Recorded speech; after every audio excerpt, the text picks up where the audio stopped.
ಸನಾತನ ಮಹಾದ್ರುಮ ನಮ್ಮ ಹೆಮ್ಮೆಯ ಸನಾತನ ಸಂಸ್ಕೃತಿಯ ವಾಹಿನಿ. ತತಃ ಕಾಲೇ ಬಹುತಿಥೆ ಕಸ್ಮಿಂಶ್ಚಿತ್ ಸುಮನೋಹರೆ ವಸಂತೆ ಸಮನುಪ್ರಾಪ್ತೆ ರಾಜ್ಞೋ ಯಷ್ಟುಂ ಮನೋಭವತ್ ತತಃ ಪ್ರಸಾದ್ಯ ಶಿರಸಾ ತಂ ವಿಪ್ರಂ ದೇವವರ್ಣಿನಂ ಯಜ್ಞಾಯ ವರಯಾಮಾಸ ಸಂತಾನಾರ್ಥಂ ಕುಲಸ್ಯ ವೈ ತಥೇತಿ ಚ ಸ ರಾಜಾ ನಮುವಾಚ ಚ ಸುಸತ್ಕೃತಃ ಸಂಭಾರಾಃ ಸಂಭ್ರಿಯಂತಾಂತೆ ತುರಗಶ್ಚ ವಿಮುಚ್ಯತಾಂ सरैवाश्चोत्तरे तीरे यज्ञभूमिर्विधीयतां ततो राजाब्रवीद्वाक्यं सुमन्त्रं मन्त्रिसत्तमं सुमन्त्रावाहय क्षिप्रमृत्विजो ब्रह्मवादिनः सुयज्ञं वामदेवं च जाबालिमथ काश्यपं पुरोहितं वसिष्ठं च ये चान्ये द्विजसत्तमाः ततः सुमन्त्रस्त्वरितं गत्वा त्वरितविक्रमः समानयत्स तान् विप्रान् समस्तान् वेदपारगान् तान् पूजयित्वा धर्मात्मा राजा दशरथस्तदा धर्मार्थसहितं युक्तं श्लक्ष्णं वचनमब्रवीत् मम लालप्यमानस्य पुत्रार्थं नास्ति वै सुखं तदर्थं हयमेधेन यक्ष्यामीति मतिर्मम तदहं यष्टुमिच्छामि शास्त्रदृष्टेन कर्मणा ऋषिपुत्रप्रभावेण कामान् प्राप्स्यामि चाप्यहं ततः साध्विति तद्वाक्यं ब्राह्मणाः प्रत्यपूजयन् वसिष्ठप्रमुखाः सर्वे पार्थिवस्य मुखाच्युतं ऋष्यशृङ्गपुरोगाश्च प्रत्यूचुर्नृपतिं तदा सम्भाराः सम्भ्रियन्तान्ते तुरगश्च विमुच्यतां सरैवाश्चोत्तरे तीरे यज्ञभूमिर्विधीयतां सर्वथा प्राप्स्यसे पुत्रांश्चतुरोमितविक्रमान् यस्य ते धार्मिकी बुद्धिरियं पुत्रार्थमागमा ततः प्रीतो भवद्राजा श्रुत्वा तद्विजभाषितम् अमात्यांश्चाब्रवीद्राजा हर्षेणेदं शुभाक्षरं गुरूणां वचनाच्छीघ्रं सम्भाराः सम्भ्रियन्तु मे समर्थाधिष्ठितश्चाश्वः सोपाध्यायो विमुच्यतां सरैवाश्चोत्तरे तीरे यज्ञभूमिर्विधीयतां शान्तयश्चाभिवर्धन्तां यथा कल्पं यथा विधि शक्यः प्राप्तुमयं यज्ञः सर्वेणापि महीक्षिता नापराधो भवेत् कष्टो यद्यस्मिन् क्रतुसत्तमे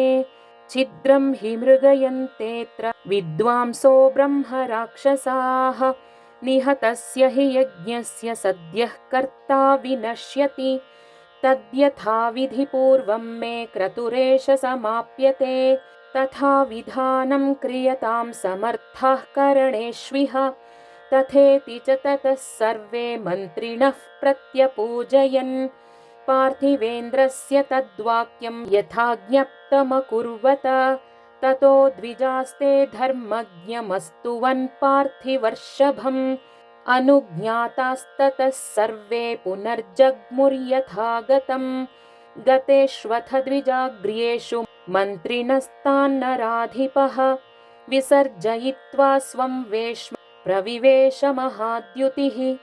इत्यार्षे श्रीमद् रामायणे वाल्मीकीये आदिकाव्ये ಬಾಲಕಾಂಡೆ 12 ಸರ್ಗಃ. ಈ ಸರ್ಗದಲ್ಲಿ ಋಷ್ಯಶೃಂಗನ ಅನುಗ್ರಹದಿಂದ ದಶರಥನು ಅಶ್ವಮೇಧ ಯಾಗವನ್ನು ಹೇಗೆ ಸಂಪನ್ನಗೊಳಿಸಿದ ಎಂಬುದರ ವರ್ಣನೆ ಇದೆ. ಋಷ್ಯಶೃಂಗನು ಪತ್ನಿ ಹಾಗೂ ಮಕ್ಕಳೊಡನೆ ಅಯೋಧ್ಯ ನಗರಕ್ಕೆ ಬಂದು ಕೆಲ ದಿನಗಳು ಕಳೆದ ನಂತರ ವಸಂತ ಋತು ಆರಂಭವಾಗುತ್ತಿದ್ದಂತೆಯೇ ದಶರಥನು ಅಶ್ವಮೇಧ ಯಾಗವನ್ನು ಮಾಡುವ ತನ್ನ ಅಭಿಲಾಷೆಯನ್ನು ಋಷ್ಯಶೃಂಗನಿಗೆ ತಿಳಿಸಿ ಸಾಷ್ಟಾಂಗ ಪ್ರಣಾಮ ಮಾಡಿ ಆಹ್ವಾನಿಸಿದನು. ಬ್ರಹ್ಮಸ್ಥಾನಕ್ಕೆ ಕುಳಿತುಕೊಳ್ಳುವ ಅಮಿತ ತೇಜಸ್ಸಿನಿಂದ ಕೂಡಿದ ಋಷ್ಯಶೃಂಗನಿಗೆ ಅರ್ಘ್ಯಪಾದ್ಯಾದಿಗಳಿಂದ ಸತ್ಕರಿಸಿದನು. ದಶರಥನನ್ನು ಕುರಿತು ಋಷ್ಯಶೃಂಗನು ಹೀಗೆ ಹೇಳಿದನು: ನಿನ್ನ ಅಶ್ವಮೇಧ ಯಾಗಕ್ಕೆ ಬೇಕಾದ ಸಾಮಗ್ರಿಗಳೆಲ್ಲವೂ ತರಲ್ಪಡಲಿ. ಅಶ್ವಮೇಧದ ಕುದುರೆಯು ಬಿಡಲ್ಪಡಲಿ. ಸರಯೂ ನದಿಯ ಉತ್ತರ ದಿಕ್ಕಿನಲ್ಲಿ ಯಜ್ಞಭೂಮಿಯ ನಿರ್ಮಾಣವಾಗಲಿ. ದಶರಥನು ಮಂತ್ರಿಶ್ರೇಷ್ಠನಾದ ಸುಮಂತ್ರನಿಗೆ ವೇದಾಧ್ಯಯನ ಸಂಪನ್ನರಾದ ಸುಯಜ್ಞ, ವಾಮದೇವ, ಜಾಬಾಲಿ, ಕಾಶ್ಯಪರನ್ನೂ, ಋತ್ವಿಜರನ್ನೂ, ಕುಲಗುರುಗಳಾದ ವಸಿಷ್ಠರನ್ನೂ, ಕರ್ಮನಿಷ್ಠರಾದ ದ್ವಿಜೋತ್ತಮರನ್ನೂ ಕರೆದುಕೊಂಡು ಬಾ ಎಂದು ಹೇಳಿದನು.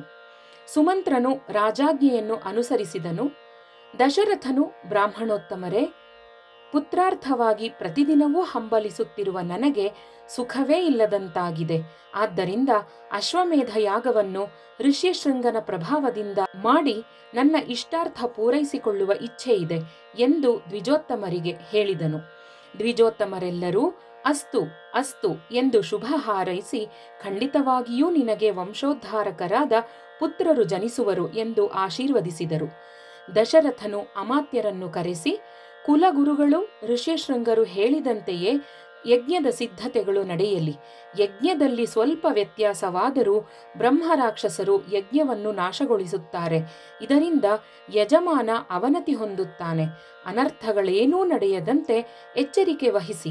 ನೀವೆಲ್ಲರೂ ವಿದ್ವಾಂಸರೂ ಅನುಭವಿಗಳೂ ಆಗಿರುವುದರಿಂದ ಹೆಚ್ಚು ಹೇಳುವುದಿಲ್ಲ ಎಂದು ಹೇಳಿದನು.